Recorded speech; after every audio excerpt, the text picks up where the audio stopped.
In broad daylight, on a quiet Minneapolis street, a masked figure chases down a woman, shoots her, and vanishes. There's no one else around. Who is shot? Where's the victim? Only one random woman behind the wheel of her car witnesses the attack.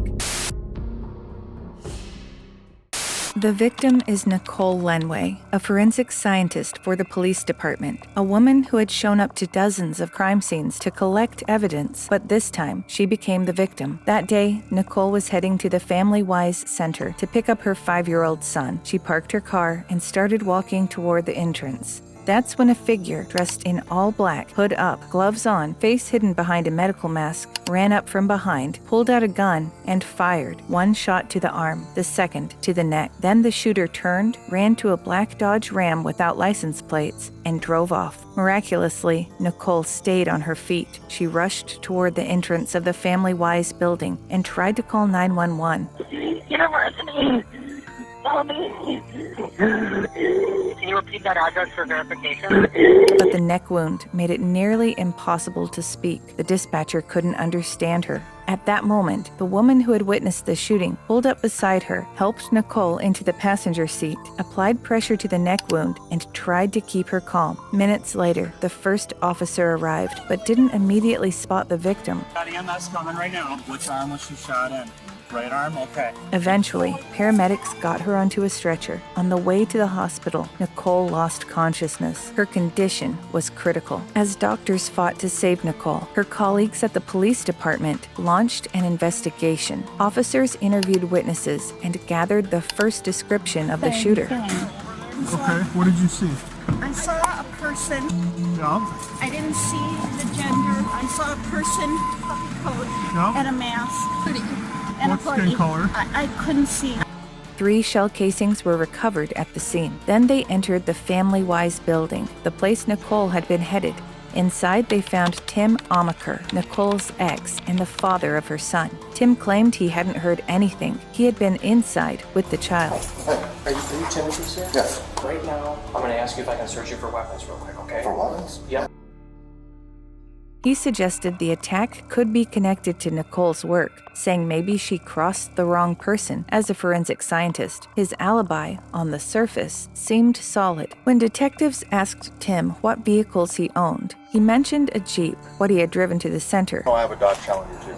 Okay. and a Dodge Challenger. Nothing about his story raised immediate red flags and let him go. But later, it came to light that Tim had failed to mention another vehicle, a black Dodge Ram pickup truck, the same make and model captured on surveillance footage near the crime scene, the same truck the shooter used to escape. The next day, Nicole woke up.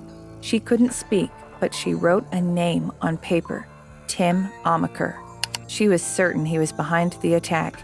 Even more, she believed the shooter was a woman. At first, this seemed unlikely. Tim was a respected Taekwondo instructor, popular in the community. Neighbors described him as a good man, a reliable friend, and he had been inside the center with the child when the shooting happened. His alibi appeared airtight. Investigators had no leads until they started looking deeper. Nicole and Tim met in 2012. She was a young woman. He was a charismatic instructor, 8 years her senior. Things moved quickly. Nicole moved in. But over time, Tim grew controlling, short-tempered, eventually violent. In 2015, she left him. A month later, she found out she was pregnant. Their son, Callahan, was born in 2016. Due to Tim's unstable behavior, the court awarded Nicole full custody. Over the years, a brutal custody battle unfolded. Tim flooded the courts and child services with complaints. He accused Nicole and her new partner, police officer Donovan Ford, of misconduct.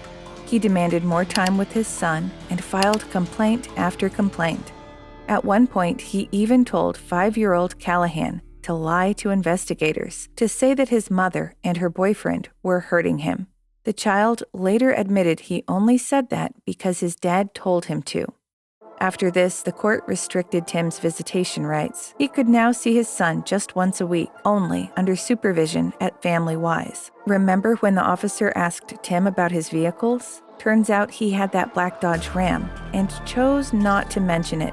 This raised serious suspicion. Detectives brought Tim back in for another interview.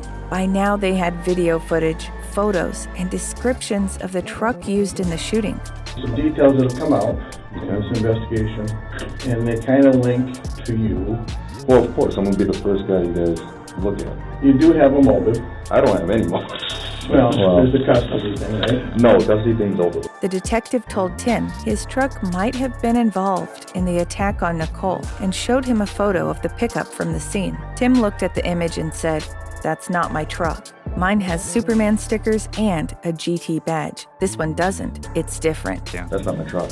I have Superman logos. I think this is also my truck has a GT. It'd be perfect for somebody to try and set me up. Then he added, other people have access to that vehicle. According to Tim, a woman named Colleen Larson, who rented a room in his house, also used the truck. Colleen was one of Tim's former Taekwondo students. They met when she was just 12 years old. Over time, she grew more and more attached to her Master Amaker, as she called him. When she turned 18, she moved into his home, into a spare room. Any reason why Colleen would want to shoot Nicole? Oh, hell no. She wouldn't hurt anybody's freaking baby's head. Neighbors said their relationship quickly became far more than landlord and tenant. Colleen cooked, cleaned, helped Tim with errands, and even took care of Callahan. She was completely under his influence and believed everything he said. Police checked surveillance footage across Minneapolis. Meanwhile, FBI digital forensics experts were called in. The Dodge Ram was equipped with Wi-Fi, so was Colleen's phone. That allowed agents to track the vehicle's route and identify the driver. It was her. Colleen was behind the wheel during the attack. Records showed that 3 hours before the shooting, she and Tim swapped vehicles. He took the Jeep to Family Wise. She drove off in the pickup.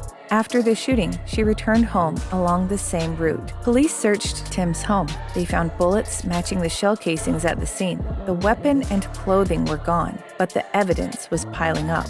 It became clear the attack had been planned. Tim had an alibi, but that's what made him the perfect mastermind. Colleen was the executor. Agents brought them both in for questioning. Colleen sat in one room, Tim in another. Growing increasingly hostile. Investigators soon learned that on the day of the attack, Tim had removed the decals from the truck and temporarily taken off the license plates. Surveillance footage from a nearby diner confirmed this. When the pressure mounted, Colleen broke. She confessed. Tim told her what to do. Take the truck and He convinced her that Nicole was hurting the child and that the world would be better without her. After the shooting, she ditched the clothes. Tim got rid of the gun. On April 28, 2022, Colleen Larson was arrested and charged with first-degree attempted murder. She pled guilty and was sentenced to 16 and a half years in prison. Tim Amaker, the mastermind, also stood trial. 18 years behind bars. Nicole survived. She recovered, married Officer Donovan Ford, and is now raising Callahan with him. They're expecting a daughter. Their life is finally peaceful, the way it always should have been. Let me know what you think about this case in the comments. Thanks for watching. I'm Monica Dark, and I'll see you in the next investigation.